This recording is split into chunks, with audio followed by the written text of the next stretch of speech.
अस्सलाम वालेकुम। आज की वीडियो में हम करेंगे रिव्यू एक्सरसाइज 4। ये है जी mathematics book 2D2 7th edition जो न्यू एडिशन आया उस एक्सरसाइज है ये।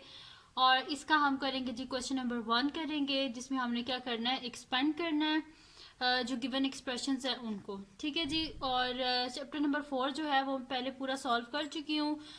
उसकी जो प्लेलिस्ट मैंने बनाई हुई है उनका लिंक मैं डिस्क्रिप्शन में दे दूंगी, आप वहाँ से देख लीजिएगा। और अगर अभी तक आपने मेरा चैनल सब्सक्राइब नहीं किया तो उसको सब्सक्राइब कर दीजिए और बेल आइकन को लाजमी प्रेस कीजिएगा ताकि आपको न्यू आने वाली वीडियोस के बारे में पता चल सके। तो हमारे पास है जी क्वेश्चन नंबर 1 है रिव्यू एक्सरसाइज 4 का। तो मैं यहाँ पे लिखती हूँ क्वेश्चन नंबर 1। क्वेश्चन नंबर 1 है जी हमारे पास एक्सपेंड करना है। ए पार्ट है जी हमारे पास -2a इंटू a -5b+7। ठीक है जी, सोल्यूशन स्टार्ट करते हैं हम इसका। तो ये हमारे पास है जी -2a इंटू a -5b+7। इसको हम अंदर मल्टीप्लाई कर देते हैं। तो 2 जिसके साथ कुछ भी नहीं होता उसको कोफिशिएंट 1 होता है, तो 2 into 1 -2a into a square minus minus plus 2 5 10 a into a b minus plus minus 2 7 14 और साथ में a। ठीक है जी। तो ये आ गया हमारे पास इसका answer -2a square plus 10 a b minus 14a। तो ये आ गया हमारे पास इसका आंसर। अब हम करते हैं इसका नेक्स्ट पार्ट जो कि हमारे पास है इसका बी पार्ट, वो है 2c plus 3d into 3c plus 4d। ठीक है जी, सोल्यूशन स्टार्ट करते हैं हम इसका। हमारे पास है जी 2c plus 3d into 3c plus 4d। ठीक है जी। तो हम क्या करते हैं, 2c को पहले इस पूरी ब्रैकेट के साथ मल्टीप्लाई कर देते हैं और फिर 3d को इस पूरी ब्रैकेट के साथ।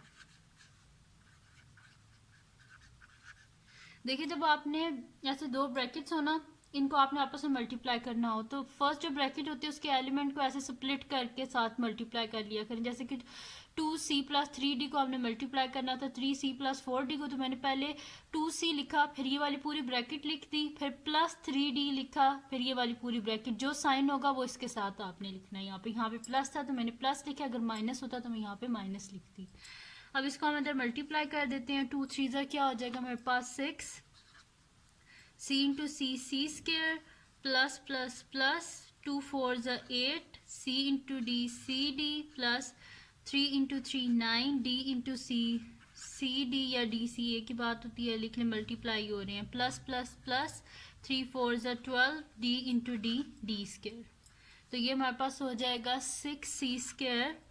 और इन दोनों को जब हम ऐड करेंगे तो हमारे पास क्या आएगा, 8 प्लस 9 करेंगे तो हमारे पास क्या आ जाएगा, 17cd प्लस 12d स्केयर। ठीक है जी। तो ये आ गया 6c square plus 17cd plus 12d square. तो ये आ गया हमारे पास इसके बी पार्ट का आंसर। ठीक है जी।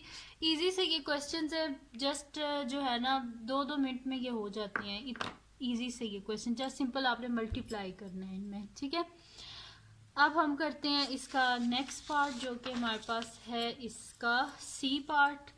तो सी पार्ट है जी हमारे पास के plus 3h into 5h minus 4k। ठीक है, इसका सोल्यूशन स्टार्ट करते हैं हम। हमारे पास है जी k plus 3h into 5h minus 4k। अब हम वही जिस तरह मैंने पहले किया, k को इस पूरी ब्रैकेट के साथ मल्टीप्लाई कर देते हैं 5h माइनस 4k और फिर 3h को इस पूरी ब्रैकेट के साथ 5h माइनस 4k। अब इनको मल्टीप्लाई कर लेते हैं। तो ये हमारे पास क्या आ जाएगा कि 5 इंटू के एच या एच के ए की बात होती है, लिख देते हैं हम, और माइनस के इंटू के क्या हो जाएगा, के स्केयर। और इसका कोफिशिएंट क्या है, जिसका कोई भी कोफिशिएंट नहीं होता उसका कोफिशिएंट 1 होता है। तो 1 इंटू 4 4 के इंटू के square plus 3 5 15 H into H square plus minus minus 3 4 12 H into के एच के। ठीक है जी, ये आ गया हमारे पास। अब हम क्या करते हैं, इसको हम अरेंज कर लेते हैं। ठीक है, यानी कि पहले स्केयर वाली टर्म हम लिख देते हैं। तो हमारे पास क्या है, -4k²। फिर ये एच के वाली टर्म्स जो हैं इनको साथ में लिख लेते हैं। तो हमारे पास है +5hk -12hk +15h²। ठीक है, तो -4k² प्लस माइनस क्या होता है, -12 में से 5 को माइनस करें तो क्या आएगा हमारे पास 7 आएगा। और बड़ी टर्म के साथ साइन क्या है, माइनस, तो -7hk +15h²। ठीक है जी, तो ये आ गया हमारे पास इसका आंसर, -4k² -7hk +15h²। ठीक है जी, तो ये आ गया हमारे पास इसका आंसर। अब हम करते हैं इसका नेक्स्ट पार्ट, जो कि इसका लास्ट पार्ट है क्वेश्चन नंबर 1 का। वो है हमारे पास इसका डी पार्ट, जो कि है 2m+1 इंटू m² +3m-1। तो सोल्यूशन स्टार्ट करते हैं हम।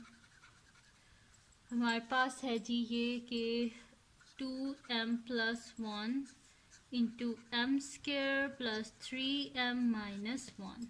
अब हम क्या करते हैं, 2m को पहले इस पूरी टर्म के साथ मल्टीप्लाई कर लेते हैं, फिर हम 1 को इस पूरी टर्म के साथ।